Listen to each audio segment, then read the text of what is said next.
Ao descrever pessoas que conseguem chegar no topo de alguma modalidade esportiva, disciplina, dedicação, talento, renúncia são palavras que surgem imediatamente na cabeça.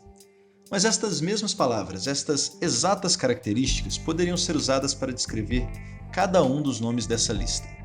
Existem muitos esportistas que se contentam em ter uma carreira, em participar, em fazer do esporte o seu sustento e pronto. E sejamos honestos, isso já não é uma tarefa fácil. Mas algumas pessoas raras decidem que apenas o topo do mundo interessa. Algumas dessas pessoas alcançam o sonhado objetivo, outras, no entanto, morrem na praia. Então deixa o like e se inscreve no canal, porque hoje vamos lembrar 5 atletas fora de série que não conseguiram alcançar o topo do esporte, o cinturão linear do UFC. E quais foram as pedras nos seus caminhos? O primeiro dele, Joseph Benavidez. Após a fusão do WEC com o UFC, o Ultimate criou um torneio para coroar o seu primeiro peso mosca. O principal favorito a esse título era Benavidez. Foi um torneio com 4 lutadores. Benavidez venceu a primeira luta e foi para a final. Porém, quem estava na final com ele? A pedra no caminho, Demetrious Johnson. O cara que tempos depois tornou-se o único homem a quebrar o recorde de defesas de títulos de Anderson Silva, com 11 defesas. Essa foi a enorme pedra no caminho de Benavidez. Apelido inglório, porém bem apropriado para o pequeno. A primeira luta entre os dois foi uma decisão dividida, mas a segunda foi um atropelo completo do Ratinho Encrenqueiro sobre Benavidez. Joseph foi o último lutador a vencer Henry Cejudo, o único homem a ostentar o título dos Moscas e dos Galos simultaneamente. O segundo da lista é o sueco Alexander Gustafsson. Além de todo o seu retrospecto quase que impecável até a disputa de título, Gustafsson foi o primeiro homem a fazer Jon Jones sangrar de verdade. Foi o primeiro a derrubá-lo dentro do octógono e o único até então a deixar dúvidas para quem seria a decisão final dos juízes. Porém, mesmo assim, ele perdeu. Por decisão unânime, um tanto quanto contestável. Ele voltou a lutar pelo título contra o grande rival de Jon Jones, Daniel Cormier. Este que também havia feito luta apertada contra Jones. E a vida de Cormier não foi mais fácil não.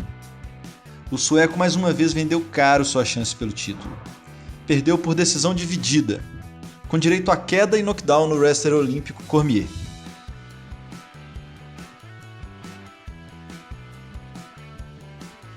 Este que logo foi consagrado como um dos maiores lutadores de todos os tempos. Depois ele voltou a lutar pelo título em uma revanche com Jones, mas não teve a mesma graça. A pedra no caminho. Com louvor, o fato é que Gustafsson bateu na trave 2 vezes contra 2 dos maiores lutadores que o MMA já viu. E é fácil dizer que as pedras no caminho do sueco foram Jones e Daniel Cormier. Número 3. Yoel Romero. Romero estava invicto no UFC quando lutou pelo título pela primeira vez. Ele perdeu para o incrível Robert Whittaker, em uma luta bem equilibrada.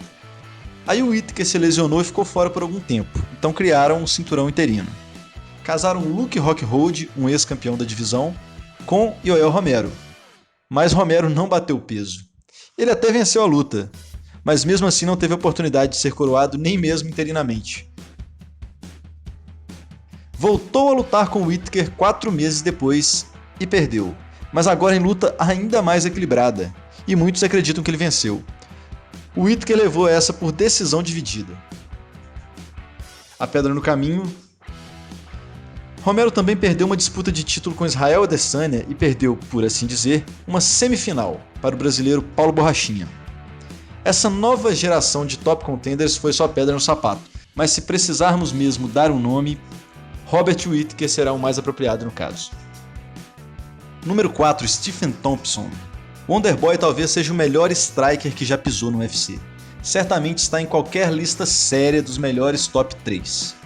Seu sistema de evasão, contragolpes, fintas é simplesmente incomparável. O karateca lutou pelo título 2 vezes, as 2 contra Tyron Woodley. E a melhor maneira de explicar seu insucesso foi o que geralmente descrevemos como casamento de jogo. Thompson é um contragolpeador, ele precisa que a luta seja levada até ele. Por outro lado, Woodley, como campeão, não queria correr riscos, entrar no jogo do adversário.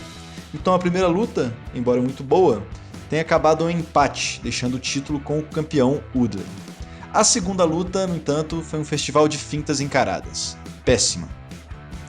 Atualmente o campeão dos meio pesados é o temido Kamaru Usman.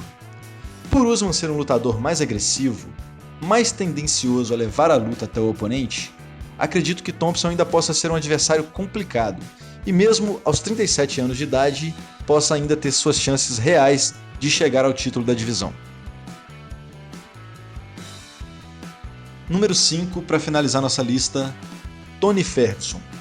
Name is El Cucuy. El Cucuy, o bicho-papão, está simplesmente na divisão mais povoada do Ultimate, a mais concorrida e cheia de talentos. A divisão até 70 quilos, divisão dos pesos leves. Mesmo assim, ele foi capaz de conseguir 12 vitórias consecutivas. Sabe quem é o único homem com marca equivalente nessa divisão? Sim, Khabib Nurmagomedov. A luta entre os dois foi a mais esperada por muita gente, mas ela caiu por apenas um total de 5 vezes. Ferguson até chegou a afivelar o cinturão interino, mas nem foi um símbolo levado a sério pelo evento, e ele foi destituído rapidamente. Em seguida, ele ainda nocauteou Anthony Pettis e Donald Cerrone antes de ter sua quinta luta marcada com Khabib. Daí, o mundo foi assolado por uma pandemia que fez com que o campeão se retirasse da luta.